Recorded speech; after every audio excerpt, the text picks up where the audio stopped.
Hello students, कैसे हैं आप सब लोग। आई होप आप लोगों ने मेरी लास्ट मिनट टिप वाली वीडियो जरूर देखी होगी। बहुत इंपॉर्टेंट है, आपको बहुत रिलीफ मिलेगा। शाम को सुबह 5 बजे डाला था मैंने, आप जरूर देख लेना। अभी रात की क्लास 2:15 बज रहा है, 2:15 मैं रिकॉर्ड कर रहा हूँ आप लोगों के लिए एमसीक्यू चैप्टर वाइज बैकर और इंडियन के 65 मोस्ट इंपॉर्टेंट एमसीक्यू, और इसको आप जरूर करके जाना। कोशिश करूंगा आधे घंटे के अंदर रिकॉर्ड कर दूं। आप पूरा का पूरा क्लास एमसीक्यू जरूर फास्ट फॉरवर्ड में देख लेना। एग्जामिनेशन में हॉल में जाने से पहले पक्का एक बार इसको जरूर कर लेना। कोशिश करना 8:30 तक एटलीस्ट इसे बना ही लो, ठीक है।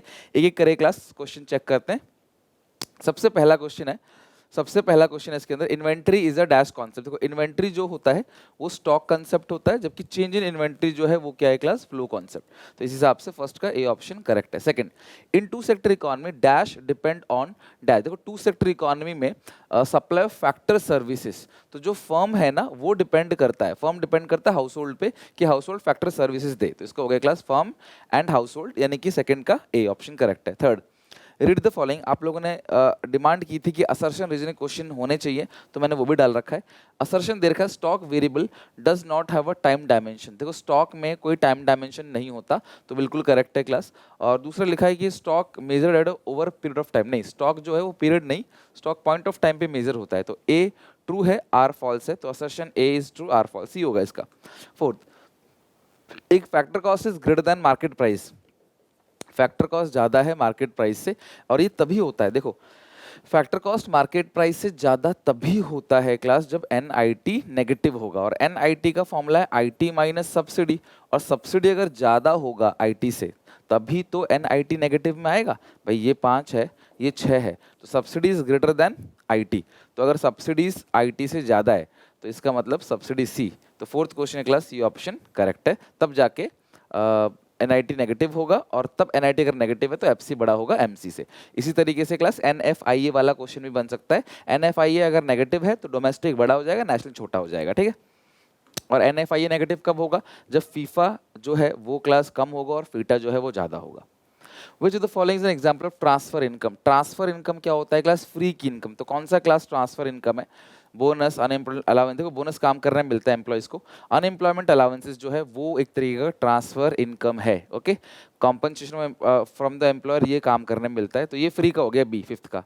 सी, विच सिक्स का, which of the following is an example of an intermediate goods. Car purchase by dealer, dealer ने कार खरीदा, सेकंड हैंड के डीलर ने कार खरीदा, तो ये इंटरमीडिएट गुड्स है। स्टील एंड सीमेंट परचेज है कंस्ट्रक्ट फ्लाईओवर, ये भी इंटरमीडिएट है। Fertiliser purchase by farmer, farmer ने फर्टिलाइज खरीदा, ये भी क्लास क्या है, इंटरमीडिएट गुड्स है। इसका तो ऑल ऑफ दी, सिक्स का D. 7, sugar purchase by sweet shop. तो स्वीट शॉप ने जो शुगर खरीदा है वो एक इंटरमीडिएट गुड्स है, while it is a dash goods. तो इंटरमीडिएट कहाँ पे है, और final goods by the consumer. तो सी है क्लास 7th का, यानी कि शुगर अगर स्वीट शॉप ने खरीदा तो वो इंटरमीडिएट गुड्स है, लेकिन अगर वही शुगर क्लास कंज्यूमर खरीदता है तो वो फाइनल गुड्स कहलाएगा। तो इसका सी हो गया। 8th question, if in an economy the value of net factor income from about 200, आपको एनएफआईए दिया है क्लास 200, सब रफ में सॉल्व करना है। फैक्टर इनकम टू अब्रॉड, जो एनएफआई का फॉर्मूला क्या होता है, फीफा, हमें नहीं पता कितना है फीफा, फीटा कितना दे रखा है 40, उधर भेज दोगे 240, चेक करो क्लास 240 सी। 8th क्वेश्चन का सी ऑप्शन करेक्ट है। 9th, GNP MP is measured eight. GNP MP कैसे निकलेगा, एनडीपीएफसी प्लस डेप्रिसिएशन ये बन जाएगा जी, प्लस नेट इंडायरेक्ट टैक्सेस ये बन जाएगा एमपी, और प्लस एनएफआईए ये बन जाएगा क्लास एन। तो जीएनपी एमपी पहला सही है। दूसरा GDP MP plus factor income from abroad यानी एनएफआईए, तो ये हो गया क्लास डी में प्लस एनएफआई जीएनपी। दोनों करेक्ट है, अगर दोनों करेक्ट है तो ये भी करेक्ट होगा। अगर देखो स्टेटमेंट में 2 करेक्ट है तो ऑब्वियसली तीसरा करेक्ट होगा ही, बोथ का ऑप्शन है ही नहीं, डी का ऑप्शन है। तो क्लास 9th का डी ऑप्शन करेक्ट है। 10th क्वेश्चन, स्टेटमेंट 1, इसमें लिखा है intermediate goods are included in national income but do not include in domestic income. देखो इंटरमीडिएट गुड्स कहीं भी इंक्लूड नहीं होता, ना ही नेशनल इनकम में ना ही डोमेस्टिक इनकम में। Intermediate goods are used up in the same year, same year use हो जाता है, सही है क्लास ये। तो स्टेटमेंट 2 करेक्ट है और 1 फॉल्स है, इसका मतलब D. Statement 2 true, or false. देखो उल्टा लिखा है, 2 पहले लिख दिया है, तो ढंग से पढ़ना स्टेटमेंट वाले क्वेश्चन को, असर्शन वाले क्वेश्चन को ढंग से पढ़ना। आप देखो आपको लगेगा ये पहला है, ये पहले की बात कर रहा है, तो ये 2 है, 2 ट्रू है, दूसरा सही है, पहला गलत है। ये सीधा नहीं लिख रहे, पहला गलत दूसरा सही, ऐसे नहीं लिख रहे, कंफ्यूज कर रहे हैं, ठीक है। Next, statement number 1, net factor income from abroad is positive when income earn from abroad is less than income paid to abroad. देखो net factor income from abroad is positive when income earn from abroad is less, यार गलत लिखा है, उल्टा लिखा है class, ये statement 1 जो है वो गलत है। Net factor income from abroad is negative in a closed economy such as economy does not deal with the rest of the world। देखो net factor income from abroad negative कैसे हो सकता है, जब आप इकोनॉमी से डील कर ही नहीं रहे, एक्सपोर्ट इंपोर्ट होगा ही नहीं, तो ये नेगेटिव कैसे हो सकता है, खुद सोचो। तो दोनों स्टेटमेंट गलत है, both statements false. Fill the blank. NNPFC आपको गिवन क्या है, जीडीपी एमपी, और यहाँ पे क्या है क्लास, एनएनपीएफसी। तो नेट में डेप ऐड करोगे, नेशनल में एनएफआई ऐड करोगे, एफसी में एमपी ऐड करोगे। चेक करो कहीं आपको तीनों प्लस कहीं दे रखा है, जहाँ पे दोनों प्लस तीनों प्लस दे रखा हो, तो प्लस करोगे डेप्रीशिएशन, ठीक है, प्लस करोगे एनएफआई, प्लस करोगे नेट इंडायरेक्ट टैक्सेस, यानी एमपी से एफसी में जाने के लिए। तो इसका मतलब इसका जो करेक्ट आंसर है वो बी है, 12th का बी ऑप्शन करेक्ट है, ठीक है। नेशनल, अच्छा सॉरी नेशनल माइनस एनएफआई होगा ना, नेशनल डोमेस्टिक में माइनस एनएफआई है, इसका सी ऑप्शन करेक्ट है, 12th का सी है, चेक कर लेना, 12th का सी ऑप्शन करेक्ट है, ठीक है, बी नहीं है सी। क्योंकि देखो नेशनल से डोमेस्टिक में जाने के लिए ना माइनस एनएफआई होता है, प्लस नहीं, तो ये माइनस एनएफआई हो गया, और प्लस एफसी से एमपी में आने के लिए प्लस एनआईटी, ठीक है, 12th का C. 13 if net national product is given at market price, NNP MP दिया हुआ है, we dash indirect taxes and subsidies to get national income in the economy. आपको निकालना क्या है क्लास, एनएनपी एफसी गिवन है, एनपी एमपी, एमपी से FC में आने के लिए क्या करोगे क्लास, माइनस एनआईटी। तो माइनस एनआईटी मतलब माइनस का इधर आ जाएगा, आईटी माइनस सब्सिडी, तो माइनस करोगे आईटी प्लस करोगे सब्सिडी। देख रहे हो, खोल के करना पड़ेगा आपको फॉर्मूला। अच्छा क्वेश्चन है, अभी मैं करा रहा हूँ तो आसान लग रहा है, खुद करते ना इसमें पक्का मिस्टेक करते, बहुत सारे बच्चे करते। माइनस करोगे आईटी प्लस करोगे सब्सिडीज, माइनस प्लस यानी सब्सट्रैक्ट और ऐड। 13 का क्लास हो गया C. Now move to 14 question, check करो क्लास एक बार। 14 question, which of the following is including compensation of employees. तो कॉम्पनसेशन ऑफ एम्प्लॉइज में क्या क्या, डियरनेस अलाउंस इंक्लूड होता है, टूल्स इंक्लूड नहीं होगा, payment by insurance company to injured employ ये भी नहीं होगा, contribution by employ to provident fund. Class ये ध्यान रखना, एम्प्लॉई है, बच्चे सिर्फ प्रोविडेंट फंड देखते हैं भैया, एम्प्लॉय का नहीं एम्प्लॉयर का लेते हैं, तो इसका ए ऑप्शन करेक्ट है। विच of the following is including domestic income, factor income from abroad national income में आता है, विंडफॉल गेन और कैपिटल गेन्स ये भी नहीं आएगा, बोनस टू एम्प्लॉय। आपने क्लास जो डोमेस्टिक इनकम एनडीपीएफसी है और एम्प्लॉय को जो बोनस दे रहे हो वो कॉम्पनसेशन ऑफ एम्प्लॉयज का पार्ट है, तो 15 का डी ऑप्शन करेक्ट है। 16 gross domestic formation can be calculate as, gross fixed है, फिक्स्ड में चेंज स्टॉक ऐड करोगे, चेंज इन स्टॉक मतलब इन्वेंट्री इन्वेस्टमेंट, ये भी ध्यान रखना। अच्छा एक बात और बता देता हूँ आपको, एमपीसी और एमपीएस दोनों ना कॉम्प्लीमेंट्री होता है, आप ये बात भी ध्यान रखना, एमपीसी और एमपीएस बोथ आर कॉम्प्लीमेंट्री, दोनों को मिला के 1 के बराबर होता है ना, इसलिए। तो ग्रॉस ये तो सही है क्लास, पहला option. Gross business fix investment, gross residential construction investment, plus gross public investment, plus inventory invest, देखो सारी चीजें है, ग्रॉस फिक्स्ड है सारा का सारा, और प्लस ये भी करेक्ट है। Net capital formation plus depreciation, तो आएगा क्लास नेट को ग्रॉस कैपिटल फॉर्मेशन। तो अगर आपको बी में कंफ्यूजन भी है तो ए और सी दोनों करेक्ट है, इस हिसाब से क्लास 6th का डी होगा, all of these. Which of the following statement is correct, nominal upon real into 100।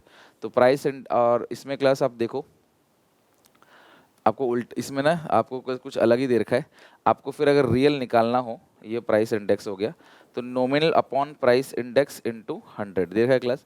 Real निकालना हो तो nominal upon price index into 100, B option correct, 17 की क्लास बी ऑप्शन करेक्ट है।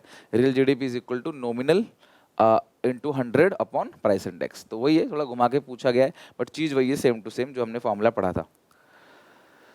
हाई पावर्ड मनी किसे कहते हैं class, currency and coins held by public, नहीं, currency held by public plus cash reserve with bank, ठीक है, demand deposit नहीं आता इसके अंदर, सी ऑप्शन करेक्ट है। Currency held by public plus cash reserve, vault cash जो रिजर्व होता है ना, vault cash reserve plus currency held by public, उनको जोड़ते हैं तो आता है हाई पावर्ड मनी, एच से डिनोट करते हैं इसको। 19 में supply of money refers to quantity of money, so supply of money quantity of money ना पॉइंट ऑफ टाइम पे होता है, क्योंकि 31 मार्च जरूरी नहीं है कि 31 मार्च को ही हो, किसी भी डेट पे हो सकता है, as on any point of time, किसी भी पॉइंट ऑफ टाइम पे हो सकता है, physical year period of time उस पर नहीं होता है, तो इसका क्लास सी ऑप्शन करेक्ट है। 20 under statutory liquidity ratio the commercial bank are required to keep a fraction of dash in the form of liquid asset. तो देखो यार, स्टैट्यूटरी लिक्विडिटी रेशियो में कमर्शियल बैंक अपने टोटल डिपॉजिट का, ठीक है, term deposit का नहीं, लोन्स का नहीं, करंट डिपॉजिट का नहीं, टोटल डिपॉजिट का एक फिक्स % अपने ही पास रखता है, तो इसका क्लास ए होगा, 20 का A option. 21 suppose in an economy initial deposit 400 crore है, creation of total deposit 4000 crore, तो डिपॉजिट मल्टीप्लायर हो गया 10 टाइम और आपको रिजर्व रिक्वायरमेंट निकालना है, तो डिपॉजिट मल्टीप्लाई का फॉर्मूला होता है 1/लीगल रिजर्व रेशियो इनटू 100, तो 10 LRR इज इक्वल टू 100/10, तो 10 टाइम्स क्लास आएगा। और अगर आप परसेंटेज में नहीं निकालोगे तो 100 से डिवाइड दे दोगे तो 0.1 आएगा, क्योंकि ये परसेंटेज में नहीं निकाला, सीधा बोला रिजर्व रिक्वायरमेंट कितना होगा 0.1, तो सी ऑप्शन करेक्ट है क्लास 21 का। 22 का, read the following statement assertion reason, Reserve Bank of India act as a clearing house of commercial bank, बिल्कुल करेक्ट है, फंक्शन है ये उसका। As RBI hold the cash reserve of all commercial bank, RBI can easily settle claim of various commercial bank against each other by making debit credit entries। Class दोनों correct है और class correct reason भी है इसका, क्योंकि उसी को ही class explain कर रहा है, जो क्लियरिंग हाउस फंक्शन होता है ना, क्लियरिंग हाउस फंक्शन आरबीआई का फंक्शन है, उसी को एक्सप्लेन कर रहा है। The value of money multiplier is determined by the reserve ratio prevailing in the monetary system. The process of credit creation directly relate the value of reserve. तो जो process of credit system है वो directly relate होता है class या inversely relate होता है, मुझे बताओ। True false है, directly inverse। जितना ज़्यादा reserve होगा multiply उतना ही कम होगा, जितना कम reserve होगा multiply उतना ज़्यादा। पहला true है, दूसरा false है। Statement 1 is true, 2 is false. Out of the following which have can value more than 1, APC की वैल्यू एक से बड़ी हो सकती है, तो इसका बी होगा 24 का। एक से बड़ी सिर्फ एपीसी की वैल्यू होती है। Tick the wrong option, APC can be more than 1 correct है, APC can be equal to 1 ये भी करेक्ट है, APC is rise with increase in income, APC can never be 0 ये भी करेक्ट है, या ये गलत है क्लास सी। एपीसी ना घटता चला जाता है जैसे इनकम बढ़ता चला जाता है, आप इनकम को बढ़ाते चले जाओगे ना तो आपका कंजप्शन जो percentage of income spent on consumption है वो कम होता चला जाएगा। केन्स की थ्योरी भी यही कहती है। 25 का सी ऑप्शन करेक्ट है। 26 का, the value of can never B negative, APS हो सकता है, एपीसी नहीं हो सकता, ये नहीं हो सकता। While dash can have equal to 1, देखो यार इक्वल टू 1 सिर्फ एपीसी हो सकता है, इसका डी ऑप्शन करेक्ट है। फिर एमपीएस जो है वो कभी भी नेगेटिव नहीं हो सकता। अगर आप ये लोगे, देखो ये तो मुझे पक्का पता है कि APC can have value equal to 1, APC की इक्वल टू 1 हो सकता है, तो सर ये भी है और ये भी करेक्ट है। लेकिन यहाँ पे अगर देखे जाए तो नेगेटिव एपीएस तो नहीं हो सकता है ना, तो ये तो होगा नहीं। फिर करेक्ट ऑप्शन क्या है क्लासेस का 26 का डी ऑप्शन करेक्ट है। 27 at break even point consumption is equal to national income, C जो है वाई के बराबर होता है, बिल्कुल ठीक है। APC falls continuously with increase in income, ये भी करेक्ट है। As proportion of income spent on consumption keeps on decreasing, तो दोनों स्टेटमेंट ठीक है लेकिन कोई क्रस करेक्ट एक्सप्लेनेशन जो है वो नहीं दे रहा है इसमें, दोनों बातें अलग अलग बोल रहा है। स्टेटमेंट 1 और 2 दोनों करेक्ट है, बट ये करेक्ट एक्सप्लेनेशन नहीं है, ये दोनों ठीक है। इनकम बढ़ेगा तो एपीसी घटता चला जाएगा आपका। रीड द फॉलोइंग स्टेटमेंट, ये भी असर्शन रीजन का ही क्वेश्चन है। Rich people have lower propensity to consume, rich ये उल्टा लिखा है, रिच जो हाँ सही लिखा है, सही लिखा है। Rich people have lower propensity to consume as compare to poor people, poor people का प्रोपेंसिटी टू कंज्यूम ज़्यादा होता है। Consumption can never be 0 even income is 0, दोनों स्टेटमेंट ठीक है, लेकिन क्लास कहीं भी उसको कोई करेक्ट एक्सप्लेनेशन नहीं दे रहा। ऊपर की बात नॉर्मल है, नीचे की बात नॉर्मल है, कोई रिलेट यहाँ पे क्लास उसको नहीं कर पा रहा है। 29 when plan saving is less than plan investment, saving कम है, प्लान इन्वेस्टमेंट से इट इंडिकेट्स दैट। तो देखो यार एडी का फॉर्मूला क्या होता है, यहाँ पे एडी का फॉर्मूला और यहाँ पे एएस मान लो, एएस का क्लास सी प्लस एस और एडी का सी प्लस आई, सी सी कट गया और तो यानी कि आई बड़ा है एस से, तो ये कौन सी सिचुएशन है class, when AD is greater than, AD is greater than यानी सी। 29 का सी ऑप्शन चेक करो, when AD is greater than लिख लो। AD, आपने क्या किया, एस की जगह, ये तो दिया ही था क्वेश्चन में, एस की जगह क्या होता है एएस, क्योंकि एएस के अंदर एस आता है, आई किसके अंदर आता है एडी के अंदर, सॉल्व किया तो ये बात बिल्कुल बराबर आ गई। वही जो लिखा है ना ऊपर, एस जो है आई से बड़ा है, ये वही लिखा हुआ है, और हुआ किसकी वजह से, एएस लेस एडी ज़्यादा, तो इसी सी होगा। If MPC is 0 the value of multiplier, अगर एमपीसी 0 है तो एमपीएस 1 है, के की वैल्यू क्या होगी क्लास 1/MPS तो 1, 30 का बी, बहुत सिंपल था। एमपीसी 0 है तो एमपीएस 1, अगर एमपीएस 1 है तो के बी 1 होगा। नेक्स्ट है 31, which one is a capital receipt, कौन सा एक कैपिटल रिसीट है। Licence and court fees revenue receipt है, फाइनेंशियल हेल्प रेवेन्यू रिसीट है, sale of 40% shares disinvestment है, ये disinvestment class capital receipt है। 31 का सी। Which of the following statement is not true? Not true मतलब कौन सा स्टेटमेंट क्या है क्लास, फॉल्स है। Represent borrowings of the government, fiscal deficit borrowings है तो true है। Is the difference between the total expenditure and total receipt of the government? Is the difference between total expenditure and total receipt other than borrowing, ये भी ठीक है class. और कौन सा क्वेश्चन नॉट करेक्ट, तो बी है, 32 का क्लास बी ऑप्शन करेक्ट है, जो कि क्लास इनकरेक्ट स्टेटमेंट है, बाकी ये तीनों स्टेटमेंट ठीक है। Prime deficit is equal to fiscal minus interest, fiscal less interest payment, पहला ही ऑप्शन करेक्ट है, फिजिकल में से इंटरेस्ट पेमेंट घटा दोगे, ठीक है। अच्छा एक चीज और, ये लिखा है ना बोरोइंग्स लेस, ये लिखा है कि बोरोइंग्स लेस इंटरेस्ट पेमेंट, देखो अगर आप फिजिकल डेफिसिट लिखा हुआ है तो आपकी प्रायोरिटी हमेशा फिजिकल डेफिसिट की ही होगी, बोरोइंग्स की नहीं होगी। 33 का क्लास ए ऑप्शन करेक्ट है। 34 prime deficit can be zero, prime deficit कब जीरो होगा, प्राइमरी डेफिसिट का फॉर्मूला क्या होता है, फिजिकल डेफिसिट माइनस इंटरेस्ट, अगर ये दोनों आपस में बराबर है तो ये जीरो हो जाएगा, तो fiscal deficit equal to interest payment अगर ये है तो ये क्या हो जाएगा, जीरो हो जाएगा, 34 का ए। 35 which of the following objective of budget is fulfilled by free LPG connection, अगर क्लास सरकार प्रधानमंत्री उज्ज्वला योजना के तहत फ्री एलपीजी कनेक्शन बांटती है तो सरकार कौन सा ऑब्जेक्टिव को पूरा कर रहा है, सरकार फ्री गैस सिलेंडर बांट रही गरीब लोगों को, तो अमीर गरीब के बीच के फासला खत्म करने की बात कर रही है सरकार, कोई इकोनॉमिक ग्रोथ की बात नहीं हो रही, एलोकेशन ऑफ रिसोर्सेज की बात नहीं हो रही, यहाँ बात हो रही reducing inequalities in income and wealth, अमीर गरीब के बीच का फासला खत्म करने की बात की जा रही है। सी according to Pradhan Mantri Garib Kalyan Yojana during the period May to November, more than 81.35 crore people will be provided 5 kg free ration per month, 1 kg free chana each family per month for safeguard in the interest of poor section। गरीब लोगों को class ये दिया जा रहा है, तो इसका क्या होगा क्लास, मुझे बताओ, रीड करो पूरा का पूरा क्वेश्चन, बताओ क्या होगा।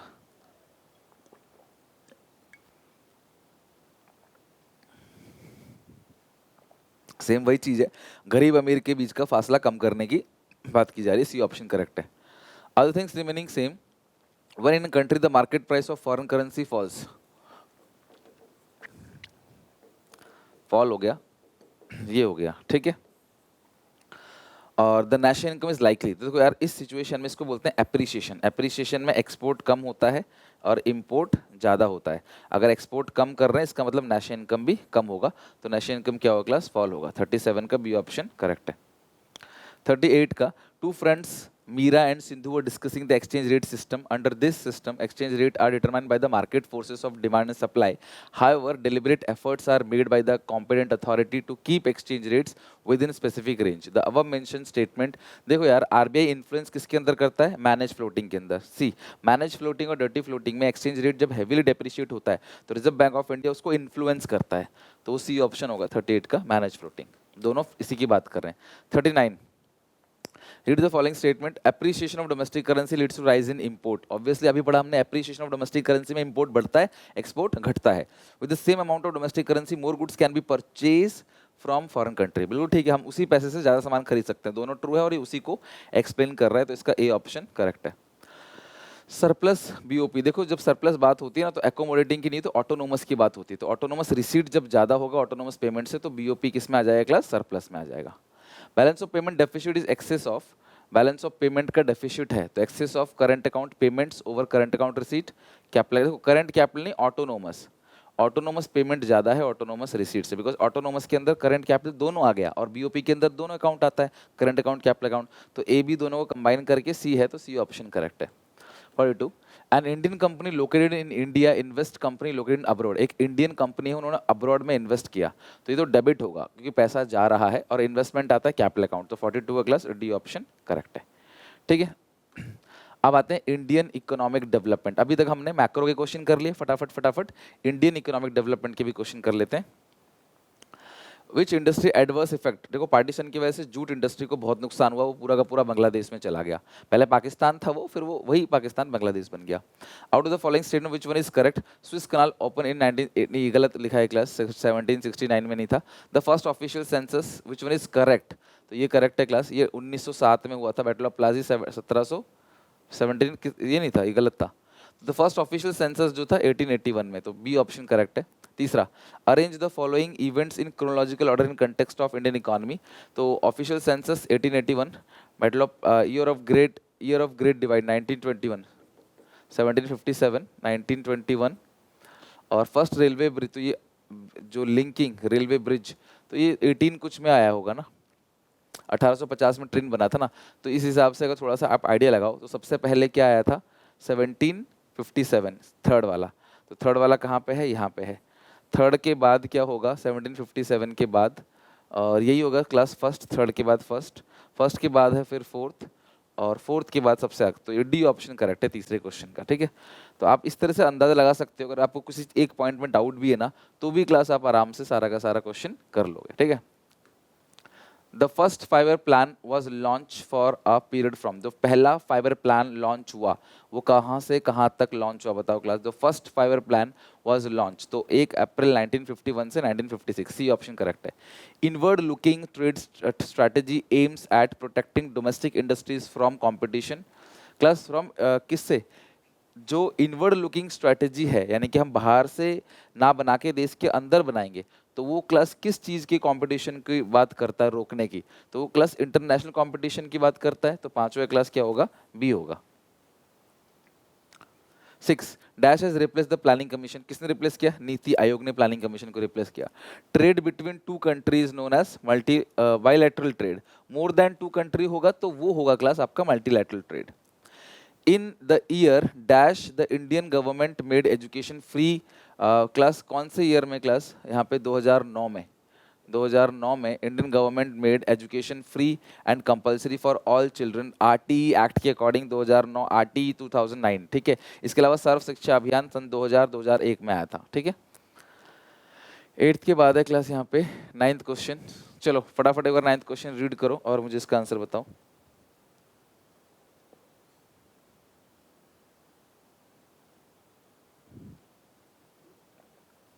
8th क्वेश्चन का आंसर बताओ, 8th क्वेश्चन का। Mr. Ramanpreet has started a new business venture. She intends to spend a huge amount towards the on-the-job training of her workers before putting them into work. The exhibit the right step in direction towards human capital formation. Support which of the following? तो यार does not directly contributes the process of human capital formation. Does not directly contributes. इसमें लिखा है ensure. यहाँ देखो यार एक चीज़ है, अगर आप ट्रेनिंग दे रहे हो ऐड स्किल्स होगा, एफिशिएंसी बढ़ेगी, लेकिन जेंडर इक्वालिटी की बात कहाँ से आ गई। Mrs R Ramanpreet has started new business venture, she intend to spend a huge amount towards on the job training.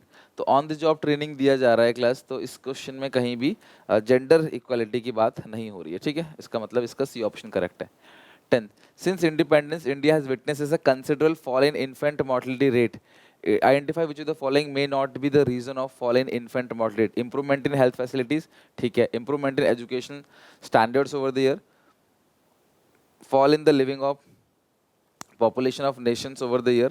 Technological expansion over, देखो यहाँ पे ना infant mortality rate कम हो रहा है इंडिया में. Which of the following may not be done of the reason of fall in. तो यार ये दोनों तो रीजन है। अब बात improvement in education standards over the year और fall in standard of living. अगर लिविंग स्टैंडर्ड घटेगा, है ना, पॉपुलेशन का लिविंग स्टैंडर्ड घटेगा तो इन्फेंट मॉर्टलिटी रेट कम थोड़ी होगा, बढ़ेगा। तो इसका सी ऑप्शन करेक्ट है, 10th का C option. 11 question, human capital formation is required for effective use of physical capital. Human capital obviously physical capital को क्लास बेहतरीन बनाता है। अगला है formation of human capital race life expectancy of people. Human capital talent skills रहेगा तो पता रहेगा क्या सही है क्या नहीं, क्या खाना है क्या नहीं, हेल्थ पे ध्यान रखना, तो इसकी वजह से क्लास लाइफ एक्सपेक्टेंसी जरूर बढ़ेगी, लेकिन इसका ऊपर से कोई लेना देना नहीं है। तो both option correct but not the correct reason of A. 12 question, agriculture marketing does not comprise, transportation आता है, एग्रीकल्चर मार्केटिंग के अंदर ग्रेडिंग आता है, storage, credit taken to meet the expenditure on, देखो ये जो क्रेडिट है ना वो नहीं आता, क्रेडिट वाला रूरल डेवलपमेंट में आता है। Identify the incorrect statement, diversification agriculture sector provide sustainable livelihood for rural population, बिल्कुल करेक्ट है। Diversification include change in cropping pattern, shifting of workforce from agriculture to allied activity, ये भी ठीक है। Objective of investment in new agriculture revenue non farm activity, increase financial risk, गलत लिखा है class, increase नहीं होगा, फाइनेंशियल रिस्क डिक्रीज होगा। भाई डाइवर्सिफिकेशन से फाइनेंशियल रिस्क घटता है ना कि बढ़ता है। 14 question, which is the following is not an example of wage employment. तो shopkeeper, professor, civil engineer, doctor employed by hospital, कोई डॉक्टर क्लास अगर not an example of wage यानी सेल्फ पूछा है तो सेल्फ कौन सा है क्लास यहाँ पे, तो ये शॉपकीपर है, अपना खुद का ही दुकान चला रहा है तो वेज नहीं होगा, फिर वो सेल्फ होगा क्योंकि वो अपनी खुद की दुकान चला रहा है, ठीक है। नेक्स्ट है 15, dash account for second major source in rural area. तो रूरल एरिया में जो सेकंड मेजर सोर्स है वो कैजुअल वर्कर, तो ये ऑप्शन गलत हो गया। और third, dash account for second major source in urban area. देखो अर्बन एरिया में और जो सेकंड मेजर सोर्स है वो है रेगुलर सैलरीड एम्प्लॉय, ठीक है, तो ये होगा रेगुलर सैलरीड एम्प्लॉइज, और जो अर्बन एरिया में सेकंड जो है वो कैजुअल वर्कर, तो डी ऑप्शन करेक्ट है। 15 का डी। अर्बन एरिया में देखो जो सेल्फ एम्प्लॉयड है वो दोनों में सबसे आगे है, लेकिन जो रेगुलर सैलरीड एम्प्लॉइज है वो अर्बन एरिया में ज़्यादा है और कैजुअल वर्कर रूरल एरिया में ज़्यादा है। ठीक है, तो इस हिसाब से 15 का डी ऑप्शन करेक्ट है। 16, विच of the following is not use strategy of sustainable development, biogas, solar, thermal power, hydel power. देखो ये तीनों के तीनों क्लास यूज होता है, लेकिन ये नहीं होगा। थर्मल पावर से तो बहुत सारा कोयला जलता है तो कार्बन रिलीज होता है, तो थर्मल पावर तो ऐसे ही गलत है। 16 का सी ऑप्शन। 17, कैरिंग कैपेसिटी, बताओ क्लास 17 क्या होगा? कैरिंग कैपेसिटी का मतलब क्या है? Resources extraction should be remain below resource generation, ठीक है। Resources extraction should be remain above, ये तो बिल्कुल गलत है। Resources generation of waste should be remain within the absorption capacity, ये भी ठीक है। Generation of waste should be more than, कैसे हो सकता है मोर देन? तो पहला तीसरा यानी बी ऑप्शन करेक्ट है। The problem of ozone depletion cause by high level of chlorine bromine compound in stratosphere, ध्यान रखना कौन से जो एटमॉस्फेयर के अलग अलग लेवल होते हैं उसमें से एक लेवल होता है स्ट्रेटोस्फियर, ठीक है, ये वही लेवल लिख रखे चारों लेवल, तो ये स्ट्रेटोस्फियर है, ए करेक्ट है 18 का। 19, which sector of economy contribute highest in India GDP, तो सर्विस सेक्टर जो है वो सबसे ज्यादा जीडीपी में कंट्रीब्यूट करता है। Arrange the following event of China in chronological order because of correct class. Cultural revolution 1965 हो गया, और इकोनॉमिक रिफॉर्म्स 1978 हो गया, ग्रेट लीप फॉरवर्ड कैंपेन 1958 हो गया, फर्स्ट फाइव प्लान क्लास 1953 हो गया, ठीक है। तो इस हिसाब से सबसे पहला जो है वो है क्लास फोर्थ, फोर्थ के बाद जो हो गया वो है सेकंड, तो है कहीं फोर्थ सेकंड, ये रहा फोर्थ सेकंड, फिर फर्स्ट आएगा 65, फिर तो इसका बी ऑप्शन करेक्ट है 20 का। India is not a member of which of the regional global economic grouping, अब ये आपने बताना है, मैंने आपको ऑलरेडी क्लास फुल फॉर्म वगैरह सब कुछ बता दिया है, तो आप मुझे बताओ क्लास क्या होगा? G20 में है, ब्रिक्स में है, सार्क नेशन में है, G7 के अंदर नहीं। अब तुम लोग ब्रिक्स के नेशन के नाम बताओ और सार्क का फुल फॉर्म कमेंट सेक्शन में मुझे लिख के दिखाओ। South Asian association of regional corporation, तुम ब्रिक्स का बता दो मुझे। In China commune system is related to, commune system किसके लिए था क्लास? एग्रीकल्चर के लिए, okay. Dash, read the following statement, assertion reason. The aim of Great Leap Forward campaign initiated in China was to transform the agrarian economy into modern economy through rapid, ये ठीक है बिल्कुल। Under Great Leap Forward campaign students and professional, ये गलत लिखा है class, students and professional को Great Leap Forward के अंदर नहीं, cultural revolution के अंदर। A true or false, तो इसका C ऑप्शन करेक्ट है, A true or false, ठीक है।